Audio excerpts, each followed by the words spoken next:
ಅಚೇತನ ಮನಸ್ಸಿನ ಮಾಂತ್ರಿಕ ಶಕ್ತಿ ಮುಂದುವರಿಕೆ ಅಧ್ಯಾಯ 9. ನೀವು ನಿಮ್ಮ ಅಚೇತನ ಮನಸ್ಸಿನ ಶಕ್ತಿಯನ್ನು ಧನ ಸಂಪತ್ತಿಗಾಗಿ ಹೇಗೆ ಬಳಸಬಹುದು. ನಿಮ್ಮ ಅಚೇತನ ಮನಸ್ಸು ಸಂಪತ್ತಿನ ಹರಿವನ್ನು ನಿಮ್ಮ ಕಡೆಗೆ ಆಕರ್ಷಿಸಬಹುದು. ಹಣವಂತ ಜೀವನ ಸಾಧಿಸಲು ನಾವು ಯಾವ ರೀತಿಯ ಚಿಂತನೆಗಳು ಮತ್ತು ದೃಢ ನಂಬಿಕೆಗಳನ್ನು ಬೆಳೆಸಬೇಕು ಎಂಬುದನ್ನು ಈ ಅಧ್ಯಾಯದಲ್ಲಿ ತಿಳಿಯೋಣ. 1.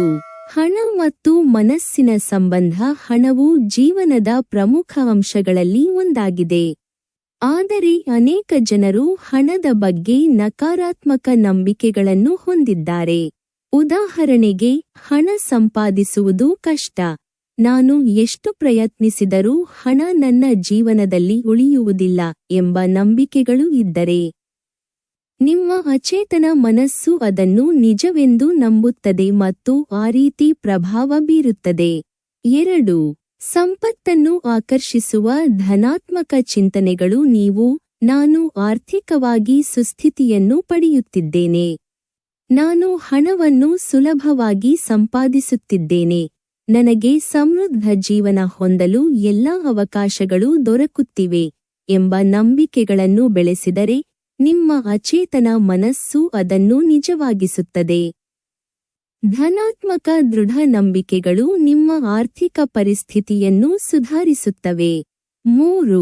ಹಣದ ಹರಿವನ್ನು ನಿಮ್ಮ ಕಡೆಗೆ ತರುವ ವಿಧಾನಗಳು. ಹಣದ ಬಗ್ಗೆ ಒಳ್ಳೆಯ ಅಭಿಪ್ರಾಯ ಬೆಳೆಸಿಕೊಳ್ಳಿ. ಹಣವು ಶ್ರದ್ಧೆ ಮತ್ತು ಸಮೃದ್ಧಿಯ ಸಂಕೇತ ಎಂದು ಅರ್ಥಮಾಡಿಕೊಳ್ಳಿ.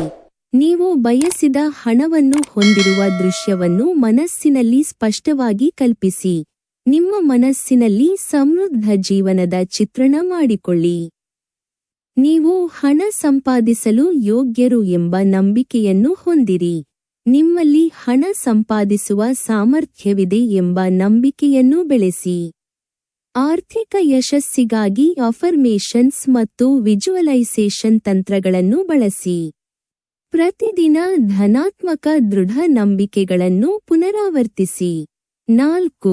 ಸಂಪತ್ತಿನ ಆಕರ್ಷಣೆಯ ಮಂತ್ರ. ನಿಮ್ಮ ಜೀವನದಲ್ಲಿ ಹಣದ ಹರಿವನ್ನು ಹೆಚ್ಚಿಸಲು ನೀವು ಪ್ರತಿದಿನ ಈ ಅಫರ್ಮೇಷನ್ ಅನ್ನು ಪುನರಾವರ್ತಿಸಿ. ನಾನು ಆರ್ಥಿಕವಾಗಿ ಸಮೃದ್ಧನಾಗುತ್ತಿದ್ದೇನೆ, ಹಣ ನನ್ನ ಕಡೆಗೆ ಸುಲಭವಾಗಿ ಹರಿದು ಬರುತ್ತದೆ, ನಾನು ಯೋಗ್ಯನಾಗಿದ್ದೇನೆ, ಹಣ ಸಂಪಾದಿಸುವ ಎಲ್ಲಾ ಅವಕಾಶಗಳು ನನಗೆ ಲಭ್ಯವಿವೆ. 5. ನಿಮ್ಮ ಅಚೇತನ ಮನಸ್ಸನ್ನು ಸಂಪತ್ತಿಗಾಗಿ ಹೇಗೆ ಬಳಸುವುದು.